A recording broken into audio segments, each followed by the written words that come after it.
Muito bom dia amigos ouvintes da 93 FM. A ética de ocasião parece ter se transformado na principal arma de nossos líderes políticos nos últimos tempos. Dependendo das circunstâncias, o político tem uma opinião ou outra, mesmo que o caso em voga seja similar.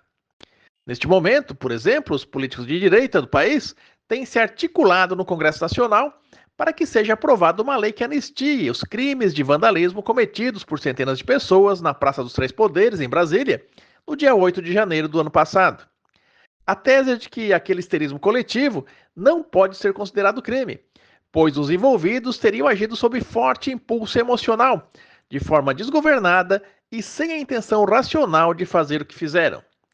Já os políticos de esquerda condenam com veemência todas as ações do 8 de janeiro, ressaltando que as penas para tais atos precisam ser exemplares, de modo a não fazer com que a possível impunidade gere atos similares no futuro.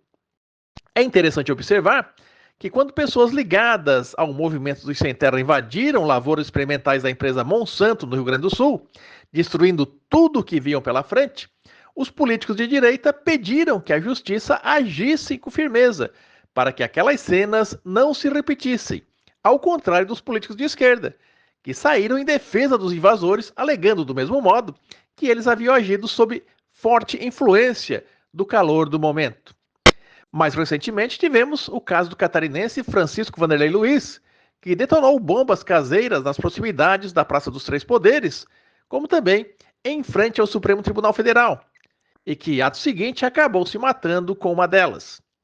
O fato, tratado como atentado terrorista, foi o combustível para que os políticos de esquerda pudessem aí atacar a direita nacional, a envolvendo em uma conspiração moral que estaria insuflando o cidadão comum a atos de violência extrema. A direita, por sua vez, se defende dizendo que aquele ato foi isolado, praticado por uma pessoa mentalmente desequilibrada. Neste paradigma, não custa lembrar do caso do italiano Cesare Battista, condenado à prisão perpétua em seu país por atos de terrorismo, que culminaram com a morte de 4 pessoas na década de 1970. Em 2009, no entanto, na segunda gestão do presidente Lula da Silva, Cesare Battista recebeu asilo político no Brasil e acabou sendo um dos que ajudou a articular a supracitada invasão nas lavouras experimentais da Monsanto no Rio Grande do Sul. Convém ressaltar que o Supremo Tribunal Federal autorizou a extradição do italiano para seu país de origem, mas deixou a decisão final nas mãos do presidente Lula, que, em pessoa, manteve o asilo político de Cesare Battista sob o argumento de que ele era um perseguido político em seu país. Por óbvio, a direita brasileira foi a loucura. Afinal de contas, o governo federal não poderia passar a mão na cabeça de um terrorista. É interessante ressaltar que, para a direita, Cesare Battista é terrorista, mas Francisco Vanderlei não é. Já para a esquerda, Cesare não é terrorista, mas Francisco Vanderlei é. Nesta mesma ética de ocasião, para os políticos de esquerda, quem invadiu e destruiu lavouras da Monsanto não é criminoso, mas quem invadiu a Praça dos Três Poderes é. Já para a direita, os criminosos são os que invadiram as lavouras da Monsanto, não aqueles que invadiram a Praça dos Três Poderes. E cá embaixo estamos nós, como bobos, torcendo para um lado ou para o outro, como se um deles fosse o dono perpétuo da moral e dos bons costumes. E Meleiro parece ter se transformado no município do consenso político, depois que as eleições de 2016 e 2020 geraram 3 candidaturas majoritárias na busca pelo comando da Prefeitura Municipal. Neste ano, o prefeito Éder Matos, do Partido Liberal, conseguiu aglutinar praticamente todas as forças políticas locais em torno do vereador Anderson Scardoelli, o Nino, que é filiado também ao PL, que acabou sendo o único candidato a prefeito do município no pleito de outubro passado. Agora, a Câmara Municipal de Vereadores aprovou por unanimidade as contas da gestão de Éder Matos relativas ao ano de 2023, mesmo diante de um legislativo com vereadores que lhe fizeram oposição durante quase todo o seu mandato. Em princípio, tudo leva a crer que as lideranças políticas de Meleiro finalmente compreenderam que o melhor caminho para se construir um município forte e pujante é através do consenso, e não da divisão.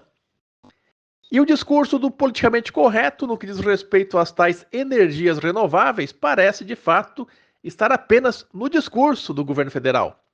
Recentemente, o Palácio do Planalto anunciou a aplicação de impostos volumosos aos carros elétricos importados, sob o argumento de atrair para o Brasil montadoras deste tipo de veículo, como se algum mega empresário fosse insano o suficiente para montar um parque industrial em nosso país, diante de um judiciário que tem aí decisões totalmente conflitantes, embora as teses sejam as mesmas, e também de uma secretaria e Ministério da Fazenda que acabam não dando seguridade no que diz respeito à tributação em nosso país. Já ontem, neste mesmo paradigma, o governo federal anunciou que a tarifação sobre as placas solares aumentará de 9% para incríveis 25%, quase o triplo do imposto praticado atualmente. Na contramão da própria prática, o que não falta ao presidente Lula e aos seus asseclas são discursos de apoio às energias renováveis. No dia a dia, no entanto, o que está prevalecendo é justamente o desincentivo à geração de qualquer energia alternativa em nosso país. Um grande abraço a todos, uma excelente sequência de dia e até a quinta-feira, pois amanhã é feriado, neste espaço político aqui pela nossa 93 FM.